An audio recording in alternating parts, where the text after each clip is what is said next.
back to the Beach Bum Bookworm. I am Tiffany. I'm so glad y'all found me again today. My channel is all about cozy mysteries and romance, and today I'm continuing my Spotlighting Cozy series. We've been looking at animal cozies. This series has been so much fun for me to make, and the animal spotlight has been amazing because I haven't read a lot of animal cozies, so I have added a ton of books to my TBR, and it is fabulous. I'm just having a blast. So let me know in the comments below which of these that you've read, which of these that you want to read, anything else that you want to talk about with Cozy Mysteries. Down there's the place to do it. On your way down to comment. Don't forget to stop, hit the subscription and the notification bell. That's going to tell you when I put out new videos each week so you can always watch them. All right, so let's get to it. We're spotlighting cozies, looking at animal cozies. I know we're covering authors whose last names start with E and F, but we might get to G. We'll just play around with it and see how much we get through. All right, in 3, 2, 1, go.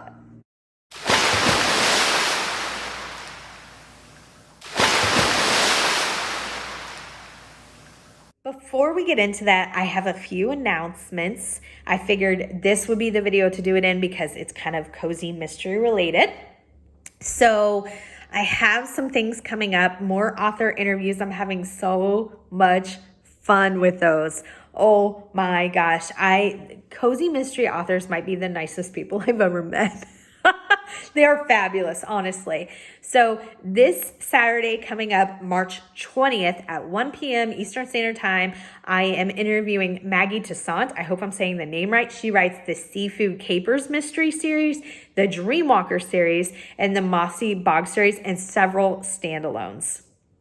I've read the first one in the Seafood Capers mystery series, and I absolutely loved it. I'm going to try to reread it and then read the second one, but it's next Saturday. The Dreamwalker series, I've heard some really, really good things about. I'm so excited for this one. The next one, I have another author interview on March 27th. I love this author. I was like jumping up and down when I got this email. So it is on the 27th at 2 p.m. Eastern Standard Time. I'm interviewing Laura Bradford, who is also Elizabeth Lynn Casey. So under Laura Bradford, she writes an Amish mystery series. I haven't read all of them, but I've read a few of them and they're great. She also writes under Laura Bradford, the Emergency Dessert Squad series. I've read all of those. They are so good. So the premise of that one is the main character, I can't think of the main character's name right now, owns a bakery, and she has to give up the shop part of her bakery. She doesn't want to. It's just the rent and stuff like that is getting to be too much. She inherits this old ambulance, and she doesn't know what to do with it. So this is the most brilliant thing I've ever heard. She starts an emergency dessert squad bakery business. It is fabulous. So people will call her when somebody needs chocolate stat. And for the event, she names them an emergent, a great clever little title for the delivery. She delivers them in an ambulance, the ambulance that she inherited, on a gurney. And here's the most fabulous part. If the dessert needs icing or something like that, she has it on the gurney in the IV so that it drips out. This series is so good. I really, really loved it. I think there's 3 or 4 of them. I read all of them. They're really good. Also has the Toby Tobias mystery series. I have not read that one. It's been on my TBR. I look forward to reading it. And then she writes the Southern Sewing Circle series by under Elizabeth Lynn Casey, which is one of my all-time favorite series. When I say one of my all-time favorite series, I made that favorite cozy mystery series as my first video that I ever did. There are a ton of them on there. And that was after narrowing it down a lot. If you made me narrow it down further, I think I said this in the video, please don't do that. I'm not going to do that. But if I had to, the Southern Sewing Circle series would still make it. That's how much I love that series. It is fabulous. I love everything about it.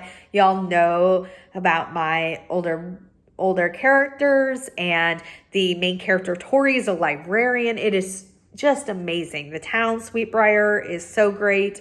I love everything about it. So I'm really excited about that one. The last one in March that I have is the March 28th. So that's Sunday at 2 p.m. I'm doing an interview with Leslie Budowitz. I hope I'm saying the name right. She does the Food Lovers Village Mystery Series and the Spice Shop series. I've read a few in both of those series. I really enjoyed it. So also, I'm going to be doing something for March Mystery Madness with Lizzie Faye Loves Books. And let me tell you, I am a Lizzie Faye fanatic. Can we start a Lizzie Faye fanatic like fan club? Let's do that. If you have not subscribed to her, I'm sure you have. But if you haven't, go check her channel out. I absolutely love her channel. And she reads like a rock star. I'm just saying. We did a live last night and she was on it. Last year she read 430 books. I don't even think I can process that. 430 books. It's absolutely incredible. Absolutely incredible. And her channel is just so much fun. I'm so thrilled about it. And March Mystery Madness is just, she helped create that. And that is such a blast. So I definitely go check her out. I'll put her channel in the link below. Amazing. All right. But for right now, let's get into this spotlight, shall we? We're looking at E and F, maybe G in 3, 2, I already did that.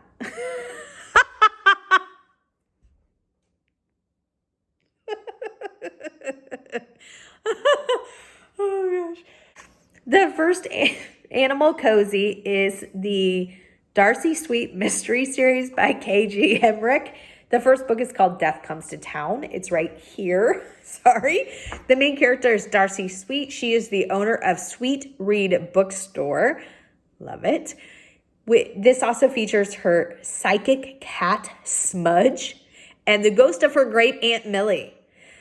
Darcy Sweet would like to think she is just an ordinary woman, happy in her life running the Sweet Read Bookstore, but she isn't ordinary. She has a connection to the other side that seems to draw her into mysterious situations more often than not. Add to the mix the antics of a rather naughty, slightly psychic cat and the eccentric ghost of her great Aunt Millie, and you have a recipe for anything but ordinary. This sounds so cute. When Darcy's neighbor is murdered, she is drawn into the mystery against her will when she finds the body. She tries to leave the investigation to the police, one of which is her sister, but an overheard conversation and a small nudge from the other side has her investigating the murder. The stakes are raised when the murderer strikes again. Who was killing the people in her life? Things are complicated even more by her building attraction to her sister's new cop partner, who makes it clear he does not appreciate Darcy's interference in the investigation. Sparks fly between the two of them as they get further into the murder mystery surrounding the deaths. Oh my gosh, that sounds really great. There are 27 books in that series. I'm adding it to my TBR. Next series is I guess it's a spinoff. I don't know exactly, but it's called Smudge the Cat Mystery Series by K.J. Emmerich. So the same person, and Smudge is the psychic cat and the one we just talked about. I don't know exactly, but here's what it says. So the first book is called Misty Hollow Cat Detective. Here it is. Have you ever wondered what Smudge the cat gets up to while Darcy Sweet is out and about solving mysteries?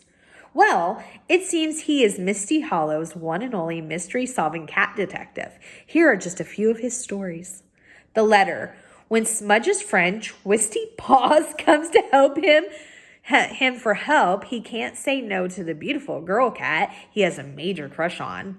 Her owner is in trouble, and it seems that Smudge is the only one that can get him out of it, with Darcy's help, of course. The rat's trail, it's Smudge to the rescue. When Rollo, the timid cat, has a rat problem, why would a rat be trying to evict Rollo from his home? Smudge is on the case to find out. The Sparkly. Corian, the crow, is beside himself when he loses the special sparkly people feather he was going to give to his new girlfriend. Smudge must find out what happened to get it to it and get it back to Corian. Stealing Heidi. Twisty Paws enlists Smudge's help when she receives an SOS from Jocko the guinea pig. It seems that his owner's belongings are going missing one by one. It's up to Smudge to work out what's going on. The Circle of Life. Smudge the cat has only 8 lives left. We learn how he lost the 9th life, and it's not how you might think. 3 books in that series. So it must be a bunch of like short stories that like are different cases. I'm going to check it out because it just sounds like a lot of fun. I've said before, I'm not a huge paranormal. I know there's a psychic cat. I know that there is a ghost, but I have read things that have ghosts in it and loved it. I've read things that, well, I haven't read things with like psychic cats, but I think it sounds really cute. I'm going to give it a whirl. Let me know if you've read it. Let me know if you liked it. So the next series is the Black Cat Mystery Series by Kay Finch. The first book is called Black Cat Crossing. It's right here. The main character is Sabrina Tate. She is an aspiring mystery author in Lavender, Texas, and it also features her black cat, Hitchcock. It says, Sabrina has never been the superstitious type. Still, when she moves to Lavender, Texas, I love the name of this town, to write her first novel and help her Aunt Ro manage her vacation rental business, Sabrina can't avoid listening to the rumors that a local black cat is a jinx. Especially after the stray in question leads her directly to the scene of a murder. The deceased turns out to be none other than her Aunt Rose's awful cousin, Bobby Joe Flowers, a known cheat and womanizer who had no shortage of enemies. The only problem is that Aunt Ro and Bobby Joe had quarreled just before the cousin turned up dead. Oh no, leaving Ro at the top of the long list of suspects. Now, it's up to Sabrina to clear her aunt's name. Luckily for her, she's got a new sidekick, Hitchcock, the bad luck cat, to help her sniff out clues and stalk a killer before Aunt Ro winds up the victim of even more misfortune. 5 books in that series. Sounds adorable. It really sounds cute. All of these books, oh my gosh, my TBR, they all sound so good. The next one is the Klepto Cat Mystery Book Series by Patricia Fry. The first book is called Catnapped. It's right here. It says, when Savannah Jordan agrees to help her aunt while she recovers from a broken foot, she doesn't expect to walk into a mystery, become part of a not quite legal surveillance team, be kidnapped by a deranged stranger, and meet a steaming hot veterinarian. Beloved neighborhood cats are missing. The community can only guess at their fate, and Aunt Margaret's life is being threatened. Is it because she has a clue to the missing cats, or is this something more sinister? 46 books in that series. 46. That's incredible. All right, guys, that was the last book for authors whose last names start with E and F in our Spotlighting Animal Cozies. I hope you enjoyed. Until next time, may all your future reads be 5 stars. Bye, everyone.